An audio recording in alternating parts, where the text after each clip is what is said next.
La nomination de Raymond Domenech à la tête du FC Nantes, Thomas Tuchel sur le point d'être limogé et remplacé par Mauricio Pochettino, les révélations de Lionel Messi et un récap du Boxing Day, voilà le programme du journal de Made in Foot.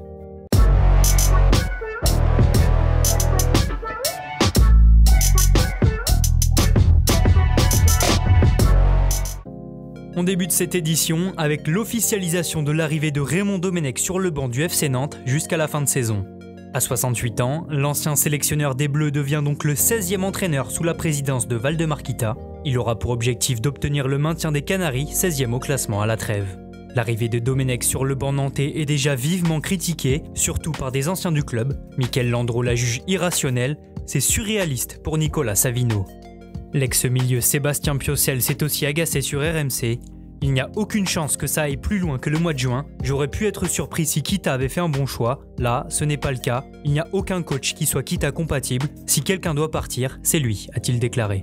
Pour son premier match à la tête du FC Nantes, Raymond Domenech aura fort à faire lors du derby face à Rennes le 6 janvier prochain.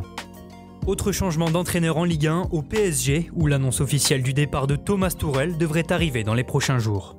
Le coach allemand et le club de la capitale se seraient même mis d'accord sur des indemnités de licenciement à hauteur de 7 millions d'euros. Ce départ de l'ancien technicien de Dortmund fait suite à un ensemble d'événements, notamment sa mauvaise relation avec Leonardo ou encore les résultats décevants en Ligue 1.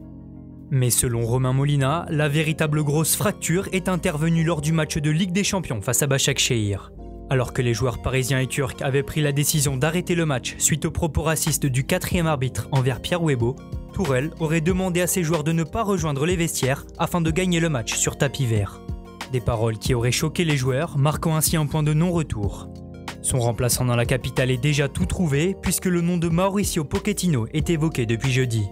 À 48 ans, l'Argentin est libre de tout contrat depuis son départ de Tottenham il y a un an et connaît bien le PSG pour y avoir joué de 2001 à 2003.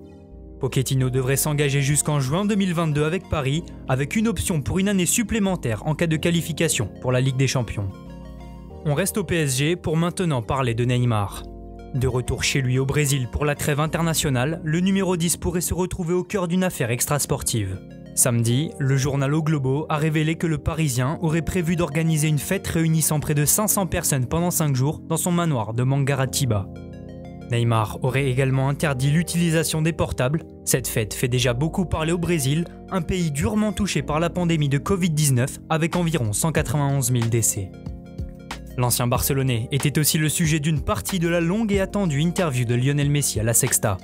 Le capitaine du FC Barcelone s'est exprimé pendant près d'une heure sur différents sujets, notamment sur un retour de Neymar en Catalogne. Un transfert qu'il a jugé quasiment impossible, notamment à cause du manque d'argent du club. L'Argentin a d'ailleurs profité de cette interview pour expliquer qu'il ne voulait pas tomber sur le PSG en Ligue des Champions. La Pulga s'est aussi montré critique envers sa direction concernant le transfert de son ami Luis Suarez à l'Atlético Madrid, une folie selon lui. Quant à son propre transfert, Messi est resté très évasif. En fin de contrat en juin prochain, le numéro 10 a expliqué ne pas avoir pris sa décision, mais rêve de jouer en Major League Soccer. On termine ce journal avec un récap du Boxing Day. La Première Ligue ne s'arrête pas pendant les fêtes avec des matchs tous les jours. La 15e journée a débuté avec un match nul 2 buts partout entre Leicester et Manchester United. Menés 2 fois après des buts de Rashford et Bruno Fernandes, les Foxes ont égalisé par Barnes et Vardy en fin de match. L'autre choc de ce samedi, c'était le derby londonien entre Arsenal et Chelsea. Et à la surprise générale, les Gunners l'ont emporté 3-1 grâce à Lacazette, Xhaka et Saka. De son côté, Manchester City a assuré en gagnant 2-0 contre Newcastle avec des buts de Gundogan et Ferran Torres. Hier, les gros ont été accrochés à l'image de Liverpool face à West Brom. Devant, suite à une réalisation de Mané, les Reds se sont fait égaliser en fin de match. Même scénario et même score de 1 but partout pour Tottenham contre Wolverhampton.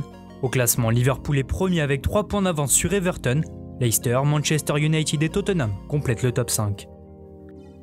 Merci à tous de nous avoir suivis, n'hésitez pas à liker, commenter et partager. On se retrouve très bientôt pour un nouveau journal.